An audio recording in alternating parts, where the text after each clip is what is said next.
I'm Marc Lobliner. I own a company called tigerfitness.com. Also have a company called Ambrosia. Have a couple other ventures going on, but have a youth performance facility in Franklin, Tennessee, where we train youth athletes to be bigger, faster, stronger. You know, we like to take kids who, you know, have a goal of playing ball in college and make them that type of athlete, make them better, help them reach their goals. Yeah, help them get Division I. Oh yeah, absolutely. We got kids who come in who are D2, D3 level athletes, and we'll get them to top D1 schools. So nice. It's the best. Is it for any specifics? You said ball. Are we talking basketball? All sports. All sports. All okay. sports. We got shot putters. We got female lacrosse, female soccer. We got football, basketball. We have everything going on because wrestling's a big thing for us. We train actual. High schools will outsource us to actually train their specific teams. Oh, wow. So we're at a couple different high schools. Nolensville High School, we do their wrestling team. Page, we do their football. Centennial Baseball, those are all local schools in Franklin. It's my passion. I wish, when all this is said and done, I will be doing that full time. I mean, sports and conditioning is not easy, man. It's critical. I mean, when I was a rower in college, like sports and conditioning is literally like the difference maker between having a successful season or a terrible season. Are you able to rehab from the injuries or do you stay injured? It's critical. It's about being faster. We had a kid, his name's DJ. He came to us, he ran a 5.3. Okay. In 8 weeks, he gained 35 pounds. He was running a 4.6 at a combine. Wow. So, I mean, the results may vary. But we work, we focus, we know what we're doing, we know how to, you know, get them faster, get them stronger, and honestly, just seeing these kids succeed. And I know the role that sports plays in keeping kids out of trouble, keeping kids straight and focused, and just getting to the next level. We have some kids who, if they don't play ball in college, like, there's an issue with what they're going to do next in life. Yeah, they don't know what's going on. So I really believe that the future of the country can be saved by youth sports. Yeah, having a strong male influence. Is really good to have. So we provide that for these children. Man, playing sports, how important it is to building character. Obviously, you're suffering, it sucks, etc. You're tired, you don't want to do it, but it leads to so many other benefits. And I remember as an athlete in college, and I played sports when I was in high school too, obviously not at the same level as like Division I, but it really turned me into the man I am today, and it kept me away from a lot of stupid shit. Like I never had an interest in trying drugs or smoking weed or skipping school or doing anything like that because I knew I had to keep my grades up. And then when I was in college, I knew obviously I had to keep my grades up even higher to be able to continue to participate. So, and then the camaraderie, the discipline, you forge friends for life to this day. Yes. There's guys I still talk to that are on the team that we rode together. And, you know, when you commiserate with each other and you're traded and you all feel like shit, you know, it builds a certain bond and it teaches you certain characteristics that you simply can't pay for. And it's very easy to tell if someone like, when you meet a young man or you meet a guy that you know has actually like achieved something in their life, whether it's through sports or whatever it may be, and they're a competitive guy, it kind of shows in other endeavors in their life. When you have kids, I have 3 kids. Like my kids don't see enough adversity. We live in Brentwood, Tennessee.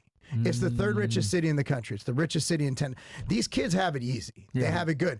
How else am I going to teach them adversity than to have them play sports? Good point. Because nothing's more. Now, my kids wrestle. I don't know if you guys are familiar with wrestling. Oh, very difficult. So let's say you're wrestling at home, and this girl you like is watching you wrestle, and you get pinned. Like a bitch, just getting pinned right there. Yeah. That will teach you humility. That will teach you so many things that you can't learn that I can't show them because we're not poor. I didn't need wrestling. I was plenty poor. I had plenty of adversity. Yeah. But my kids need that, and I think all children can benefit that. It really built a level of character because I remember I'd be like, you know, when it's too cold to ride my bike back from work, I'd be taking the T. I'd be like half asleep on the T because like I worked a full day and I trained, and then I'm like, what the fuck? I got to go lift weights now and do another run. Like I'm fucking miserable. And I was like, and I'm not even going to pay for this shit. But I was like, you know what? It is what it is. And I think sports, I think it's a mandatory thing. I think every kid needs to fucking suffer and play sports, especially like when you mentioned before, especially if like they come like from a privileged background and they don't have like that adversity that they could deal with day to day, like being in a tougher neighborhood. Yeah, like they really need it because you don't want to privileged pussy, right? These kids are soft. Yeah, like we live in a pretty soft county, so we need to toughen them up. And it's different. Like I've trained kids in harder areas, and it's definitely different when you train kids. Oh, it hurts. I don't care. Like train through it. You know what I mean? So at the end of the day, I do believe that. Again, even if you're I see a lot of fathers who are there, but are they really there? Yeah. And one way because like me, I'm not the most nurturing dude, right? Like the only way I was able to communicate through my kids is through sports. because I'm not going to sit there. I'm not cuddling you. Like I'm not a cuddler. I'm not going to sit there like, hey, let's watch TV. Let's cuddle. Yeah. Now let's go throw the ball. Let's go play catch. Let's go, whatever. Let's do something sports wise. And I think a lot of parents can benefit from that if they just simply spend the time with their children, bond with them over sports. Yeah. Not to mention teamwork and business. I find a lot of people that are in sports, even if they get injured or they get hurt, what do they go to right after? A business. And they excel because they understand teamwork and how it works in a team world. That's pretty good too.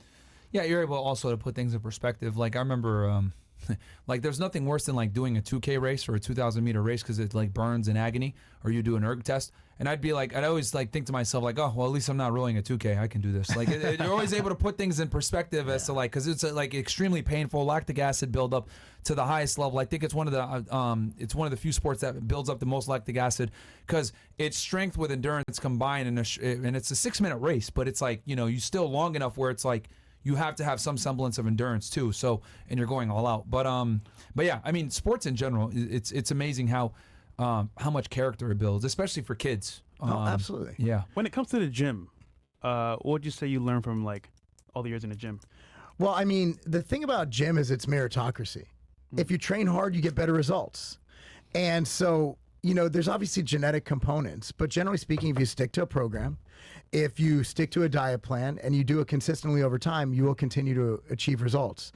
And that's where the gym sets forth, gains in life. A lot of people look at body, it used to be meathead.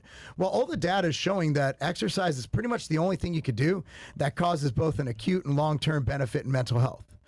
If you've ever seen a brain scan before and after a walk, your brain is just gray. Nothing's going on. You go for a walk, it's lit up, it's red, it's green, it's blue. That's the endorphin rush that people get, right? Yeah, and Probably. It's also just it's blood flow as well. Like you're literally, when you exercise, you're increasing neurons. You're doing all these great things. So the difference between it your makes brain. you smarter. Yeah. And at the end of the day, if you're obese, your blood flow sucks. Yep. Like you want to know what the first thing they prescribe to obese people? Viagra, Cialis. Because blood flow controls erection. Yeah. Blood flow. Yeah. So when you exercise, you decrease your chance of being obese, or you treat your obesity, you're just going to be smarter. Like it's just trying to make men weak and dumb. Yeah. Like at the end of the day, we need masculinity, and being physically fit is masculine. Being able to provide for your family is masculine. Being able to protect your family physically is masculine. Yep. We need more of that in society. Men need to stop being so fucking weak. Yeah.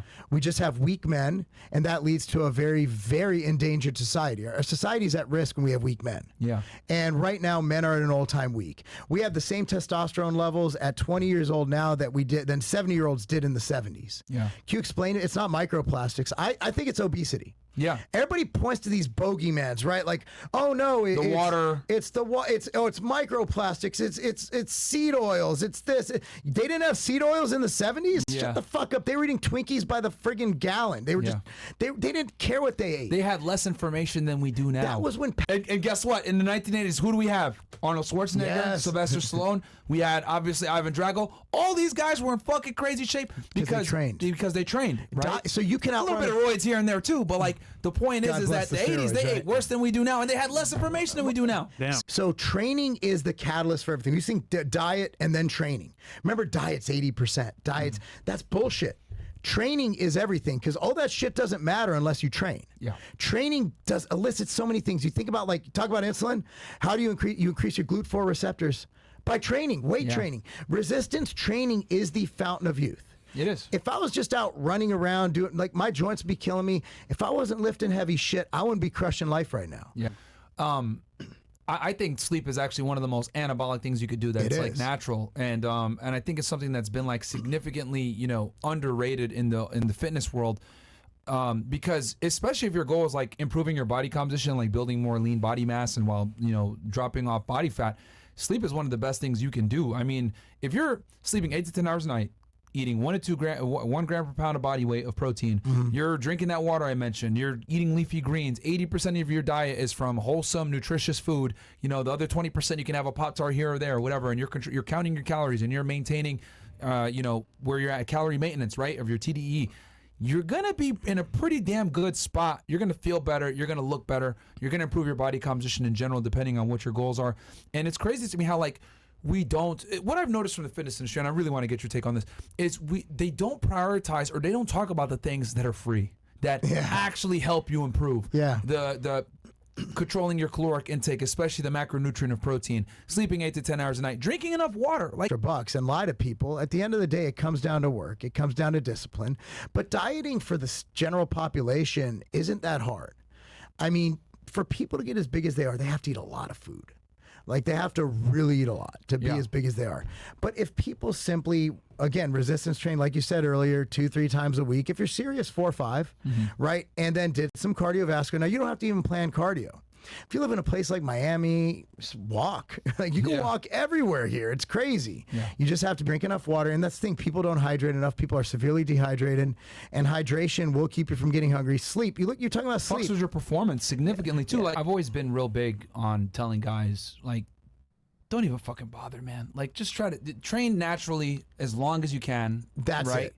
And you'd be amazed at what you can build in 5 years. And that's what I trust me, man, especially if you got good genetics, you can probably build a pretty damn good aesthetic physique naturally. Yes, it'll take longer. Yes, it's going to suck. Yes, you might not be able to compete in the IFBB and get a pro card, but you even said to yourself, there's not much money in it anyway. There's no money in it. Every one of these guys, even the pros who are making money, they're in debt. Listen,